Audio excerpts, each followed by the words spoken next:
mungkin boleh dijelaskan bagaimana tim riset menilai kebijakan pemerintah yang membuka kuota impor sapi ini kembali? Apa alasan dibalik kebijakan ini? Silakan Ega.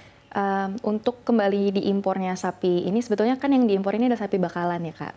Jadi memang ini ada dibagi dua menjadi satu sapi potong heifers atau sapi untuk sapi perah. Nah memang kebetulan keduanya kita ini di Indonesia sejauh ini selama 5 tahun ke belakang selalu menurun populasi sapi, baik sapi perah maupun sapi potong. Sehingga dengan dibukanya kembali keran impor khusus untuk sapi ini sebetulnya adalah hal yang baik, asalkan untuk peternak kecil kita, domestik kita tetap diperhatikan agar, karena kan pastinya dengan adanya sapi impor ini, harga pasti akan lebih bersaing ya untuk peternak domestik kita. Jadi ini adalah hal yang baik apabila nantinya untuk peternak lokal kita tetap diperhatikan, lalu kita juga tetap melihat dan mencontoh bagaimana sih kenapa sapi-sapi impor ini bisa dalam kualitas yang baik dan juga bisa dalam jumlah populasi yang besar, begitu Mbak. Oke. Ya. Kalau akhirnya kebijakan dari pembukaan kuota impor sapi ini sifatnya jangka pendek begitu, kira-kira apa yang perlu disiapkan oleh pemerintah untuk jangka panjangnya? Karena kan memang tadi seperti yang kita lihat informasinya bahwa periodenya memang tidak ditentukan begitu ya, hanya disebutkan bahwa impor ini sudah ada, tidak ada lagi batasan kuotanya.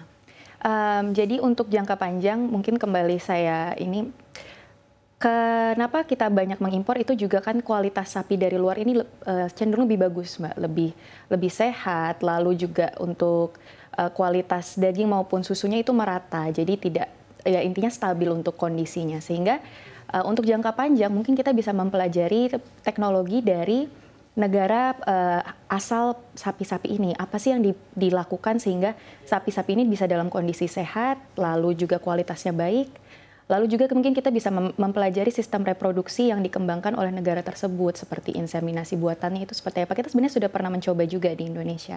Tetapi tetap saja bibitnya kan kita memerlukan juga. Jadi misalkan kita ini untuk populasi sapi betinanya itu cukup kecil Kak. Jadi kalau kita mengimpor banyak sapi betina dan kita mungkin mengaplikasikan inseminasi buatan di dalam negeri, nantinya bisa menambah populasi sapi di Indonesia, begitu Mbak. Jadi kalau untuk jangka panjang yang kita persiapkan adalah itu, dan juga memastikan untuk peternak lokal kita mendapatkan pula bantuan teknologi dan juga pelatihan yang sama, sehingga nantinya ini kan sebagai fondasi untuk kedepannya kita bisa semakin mempertahankan populasi sapi kita.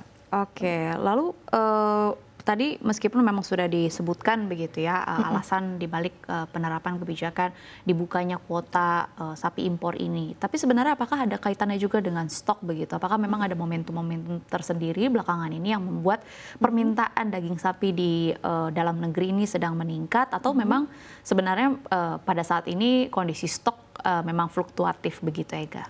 Kalau kondisi stok terakhir ini kan kita setelah baru saja melewati Idul Adha ya Mbak.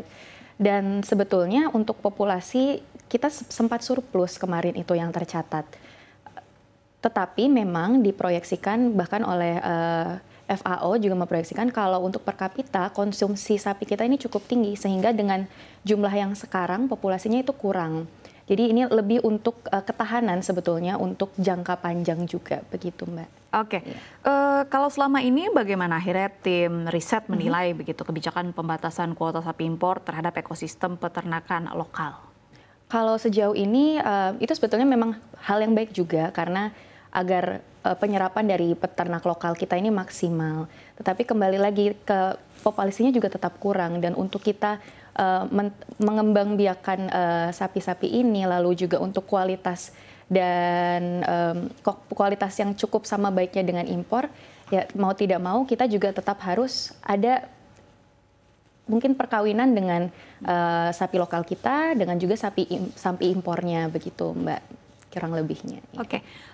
Tadi Ega menyebutkan bahwa sebenarnya ada beberapa negara yang memang menjadi tujuan negara impor kita terhadap produk-produk sapinya, karena memang sapinya ini dinilai berkualitas, jauh lebih berkualitas dibandingkan dengan sapi yang dihasilkan atau diproduksi di Indonesia. Negara-negara mana saja sih yang kira-kira menjadi target utama impor sapi hidup dan juga ya itu tadi supaya kita bisa meminjam teknologi dan juga cara-cara peternakan dari negara-negara ini supaya Indonesia juga bisa membuat atau menghasilkan sapi hidup yang berkualitas, minimal kualitasnya sama.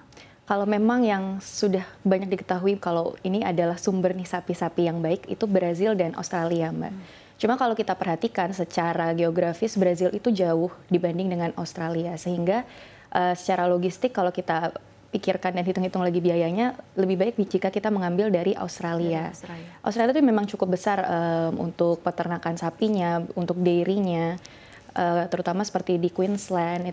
Itu yang kami tadi ingin highlight adalah teknologi di sana untuk peternakannya sangat baik. Bagaimana mereka memantau, memastikan sapi ini dalam kondisi sehat. Karena kan banyak juga penyakit dari sapi ini yang bisa menular ke manusia kan, Mbak. Jadi itu juga penting. Lalu juga ekosistemnya itu baik, Mbak. Jadi selain untuk peternakannya baik, penyerapan hasil dari susu sapi ini pun bisa diserap dengan baik dengan cold storage yang memadai. Hal-hal seperti itu soalnya juga penting, Mbak, untuk kestabilan nantinya hasil dari peternak kecil kita diserapnya bagaimana. Nah, terkadang mungkin kita sudah menghasilkan yang baik, misalkan hasil perah susu lokal kita, tetapi rantai distribusinya ini cukup panjang, sehingga kan kondisi susu sapinya ini sudah kualitas tidak prima lagi ya. Betul. Nah, terkadang mereka juga tidak punya cold storage yang memadai. Nah, hal-hal seperti ini memang yang harus sembari kita memang masih mengimpor, tetapi sembari kita ratakan juga untuk peternak-peternak kecil kita. Gitu. Ya, ini menarik begitu ya kalau kita melihatnya tidak hanya dari perspektif hulunya saja begitu, tapi juga distribusinya ternyata cukup penting, terutama kalau kita bicara berkaitan dengan produk susu. Tapi sebelum kita bicara berkaitan dengan teknologi begitu, yang dengan beberapa faktor yang pastinya berbeda. Kalau dilihat dari perspektif geografis.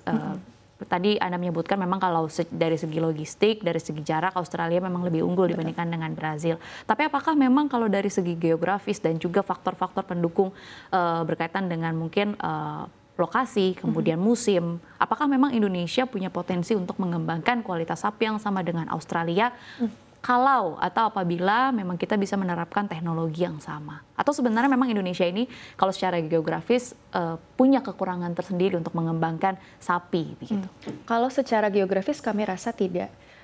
Sebetulnya yang utama untuk sapi ini kan juga pakannya harus berkualitas. Nah, seperti di Jawa Timur itu memang sudah dikenal sebagai area untuk peternakan sapi yang cukup baik dengan sumber pakan yang tidak jauh.